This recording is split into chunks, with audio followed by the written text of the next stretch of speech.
Right, so welcome to this introductory session to the El Paso Time Bank, where there are volunteer hours that can be exchanged for services. And many people think of this as a barter as we present it, but it also allows for much greater cross-pollination and exchange among different parties and organizations. So it is an indirect barter system. And I'll put the QR code up later as well. It takes you to the current software that we are using already for this time bank, which has a growing amount, 20 members or so. So what is the time bank? In simple terms, what motivates this is that we don't need another movement, we need to move together. So this is a collaboration that hopes to serve many groups by facilitating values exchange, providing volunteers to do what needs doing, and also being able to reciprocate and exchange some service for hours or volunteer work given. Um, Functionally, it works like money, but our values and what we trade is not always material. In fact, sometimes it is our whole being. We can trade our passions, our skills and services, definitely trading resources or tools that you have to share, and also knowledge of opportunities. And this is explored through the concept of what we can offer and what we can require or need. So that is the terminology of the offers and needs market. So members share their talents and services, record their time credits, and then spend them later on services that others may provide. One grounding concept here is that everyone's time has equal value. Members can provide friendly neighborhood favors. So as I've given this introduction in person, it starts usually with a fun stand-up circle game where we build a web of symbiosis. This is from Will Ruddick's work in grassroots economics, and where we share our offers, and somebody in the community is going to be enthusiastic about accepting them. For example, I might say, hey, I offer yoga classes. Who would like to take that? And so somebody in the circle catches the ball of yarn and then shares what they offer. Maybe they have tools that someone can borrow. And the next person might share cooking classes or language classes. And so it's finding the wealth within community. Some guiding questions from the offers and needs market is that we think about what we are passionate about, what hidden talents we have, and what is something that people always ask of you. Maybe that is something that you can offer more regularly. There's quite a bit of introspection needed to finding our needs. What resources would we like to be connected to? And sometimes in this isolated world, it takes a minute to think of what those can be. So doing that in community with this facilitation module is a useful way to start our exploration of time banking and what we can share. So how is this time bank going to work? This growing endeavor is sprouted from years of community organizing trust with these organizations and more. And it recognizes that the creation of the time bank is not the end that matters, but it's the means, the solidarity built along the way with Alamito, the Peace Symposium Group, Southwest Progressive Action Network, Eco El Paso. So I wanted to share how it has started here locally and where it might go with your help.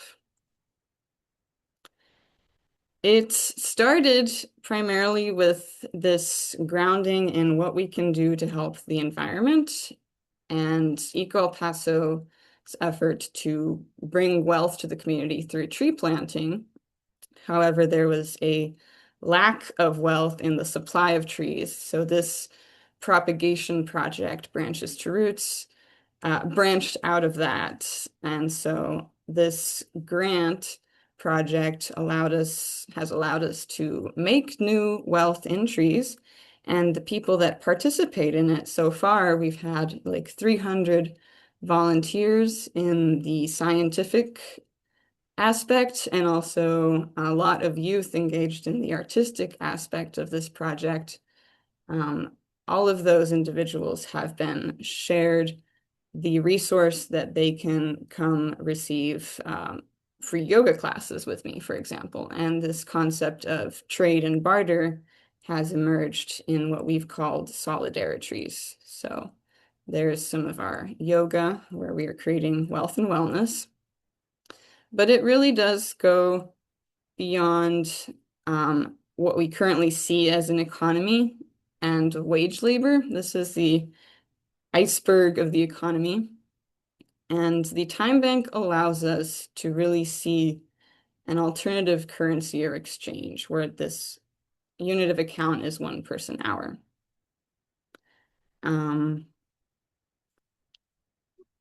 So it's still in development. Of course, the first iteration in the hour world is Frontera Coin. Another name that we've been passing around is Solidarities, grounded in this tree methodology. So it's really up to the community to get involved and see where it goes. So you can join our current time bank going to ourworld.org. It's a free database for communities to build time banks within their region. And there is about 300 communities almost around the world and many hours of services exchanged. So you can search for Frontera Coin. There is also a time bank in the New Mexico Mesilla region, not too far from us. And how it starts, you'll make a membership portal, and then you can, so looking down the road as this time bank develops, one idea is for it to be self-funded, and the hours spent in community co-developing this can be reciprocated among and beyond the group. And we're also working with partnerships with city allies where subsidies for underutilized assets might be possible, like bus passes or museum passes or rec center memberships and organizational benefits, maybe repair cafes and crafting fairs. And all of this community enrichment can also be rooted to serve an ecological restoration process. So the possibilities after we embrace a circular peace economy at a local scale are pretty endless. And it definitely has to be grounded in the capacity for trust and abundance.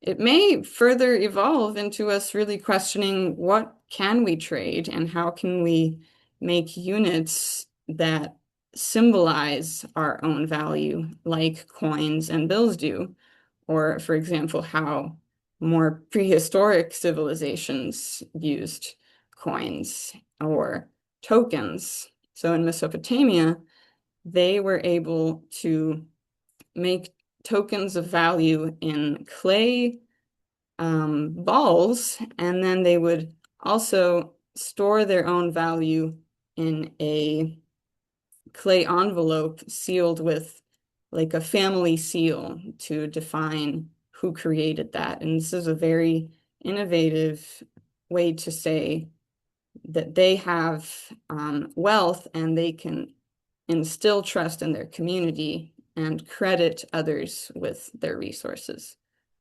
So that's one alternative. And we can also explore current complementary currency models, such as the Sarafu and Pesa network from grassroots economics in Kenya. the Wargel and Wehr in German and Swiss very early on in the 1930s was when these developed. It tells us a lot about history. There's also current models of community currency in Spain and Catalonia and the Basque region. Brazil is doing quite a lot of exploration into these topics with Mumbacas and Moeda Verde, which also incentivize lower income communities to do recycling and bringing these natural materials, these artificial materials, sorry, to recycling to be restored into new products. Ithaca coin and Bristol pounds are some of the ones that are more famous. And where this all takes us is a greater connection between all of our systems that we need to sustain our community, shelter, livelihood, food systems, and natural systems. So that is an introductory session to the El Paso Time Bank, and I hope that you join today.